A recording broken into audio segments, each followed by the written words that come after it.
Hello again, you're watching Channel News Asia's continuing coverage of Singapore Budget 2009. Let's get back to our discussion with my studio guests here. Dan, you've got an issue about the stimulus having to do it now and fast. Yeah, I think with any major stimulus package from the government, it needs to be able to get to the people or to the companies as fast as possible. So from what I've heard today, it looks like the framework's in place, and I would just hope that there shouldn't be bureaucracy, there should be administration. It should be able to get right to the companies as fast as possible. Yeah, Rennie? So I was just going to say that, when the government came up with the SPUR in December, I think it was, an enhanced financing scheme, we were excited and happy. But then companies were coming to us and saying that we cannot spur on and on. You cannot keep on training. What next? So this job credit, again, is critical to us. Like Dan said, Minister said, we're in difficult times. Immediate action, immediate cash to the economy. And this helps address that. And of course, we have to also suffer a little bit and wait for 3 months. That we don't mind. Minister, you want to respond to that? No, I think it's a point well taken. Yeah. Whatever we do has to be large enough, but also fast enough. We could, for instance, have reshaped the package so that it wasn't focused solely on a jobs credit, but we could have given a rental credit of some form as well. How do you find out how much rent people are paying? You've got to ask them to fill up a form. You've got to have some consistency in what's declared, and that takes time. So what we've gone for is a very simple measure, because we do have CPF data. Every company has its Singaporean workers on the CPF. Very straightforward. David? I think basically we employ Singapore staff. I think the SMEs, they do, and I'm an SME. So I think definitely I'll benefit a lot from this scheme. But I think on a broader macro level, I think the job creation bit has to come in, because I would see that when times get tougher, jobs may not be created fast enough for people to enjoy the workfare incentive that's being offered by the government. Yeah, the issue about bank credit, though, I mean, one of the big issues when the government first announced the $2.3 billion last year to give SMEs access to credit, there were various reports to talk about the differing success levels of the scheme. But now there is, again, a special risk-sharing initiative. It's a new initiative. To what extent do you think this is going to spur the banks to, again, get the credit flowing again? Well, I'll get the take of the SMEs, perhaps. Yeah, well, first of all, the government has increased the risk sharing, and that certainly is very, very important. I mean, credit at the moment, we all know, is very, very tight, particularly for SMEs, you see. And that's why we at Singapore Manufacturers Federation have a team of people helping SMEs now how to fill in forms. So saying, well, we've got people, you like me, we can fill in a form for you. So we've got people doing that now, because SMEs are not so used to what I call a professionalized crystal ball reading of the future. Because what bank wants is your plan, the future. So there we have value add, and we think that is definitely a welcome move and will help us. Minister, if I can jump in here, I think my worry from the standpoint is that while we are aware that the risk to the economy is, a great, perhaps 5% contraction or more on the aggregate full year term. But when I look at my data and just do some simple calculation, I find that even if we have we stop the hemorrhaging, no growth in the first quarter, it still would lead to somewhere around 7% contraction on a year-on-year basis.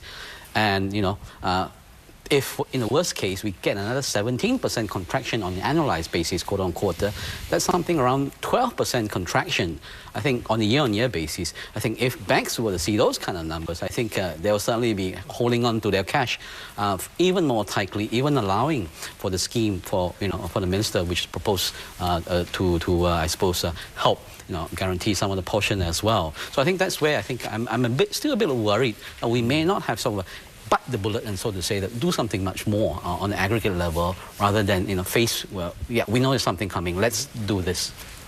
So do you have some key idea in mind? Yeah, I mean, one of the old idea which I think we had discussed before, I think that was discussed previously, such as having a tax holiday. I think that was first muted way back in 2004 by another economist, I think, put forward as well. Why not that one? Or in this context, it has a much sharper, say, tax rebate, much sharper cut in corporate tax or income tax for that matter, or why cap tax rebate at $2,000 for individual, for instance, as well. Something more substantial, because my worry again is if people were to see, the contraction in the first quarter being a lot more severe, well beyond the 5%, average for the year, they could, oh heck, I'm going to sit back and, look for even more cheaper coffee to drink, rather than hang around the coffee in Shenton Way. I think we moved to golden shoe now, 80 cents. I think from used to be 120. Minister, like to respond to that? Well, the fact that we are in a recession and it'll probably continue for a while is something we can't escape from. It's global, and the collapse in demand is happening outside of Singapore. There's very little we can do to redress that. What we're trying to do is to help see viable companies through this period, so that they can keep looking to the future, so that when recovery comes, they're prepared, more competitive preferably, and with some new capabilities. How to do it? If you were to give everyone what they want, you'll have to spread things, actually you'll have to thinner across the board. That's what will happen. So what we've done is to concentrate on a few key objectives and to give as much as possible there. And it does mean that individuals with high incomes will not see as much of a personal tax rebate as they would otherwise have liked, because we capped it at $2,000. It's a very expensive rebate when you give a personal income tax rebate. By capping it at $2,000, we cap the amount we are spending at about $500 million, not a small sum of money. And it allows us to then spend more somewhere else. So it comes spend more somewhere else. So it comes back to the same issue. What's the key problem? Focus on that and try to get... And it will mean less impact somewhere else. Are those priorities right? That's the question. Are those the right priorities?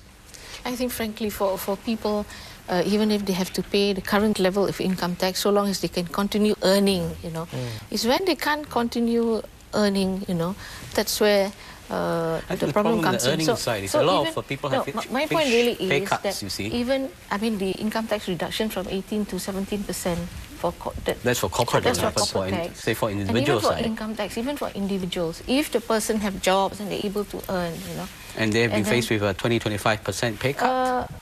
If they have, if they're faced with 20 to 25% pay cut, but the most important thing, at least, there are initiatives to help them at least keep that job first. Even if you have to take a pay cut, but at least there is a job. If there is no job, it's going to be even worse for them, you see. Sure. I just wanted to say that your point about if you're going to reduce more in terms of corporate tax or income tax, there is less to distribute, to me, is a very important point. Because that's where you need to distribute for the job credits, you need to do for the GST credits, you need to do for the WIS. And these are really for low-income workers. And at this point of time, any help for low-income workers is really very critical. We want to take care of people at the top end, who pay tax, but we also want to take care of people who are at the bottom, you see. And this is very critical. And I'm very happy that at least now there is less pressure on the CPF. I hope we were really very concerned in the unions and among workers that there will be a lot of pressure for the employer's contribution to be reduced, you see. So now at least with the job credits, there is assistance to companies to reduce pressure on their payroll.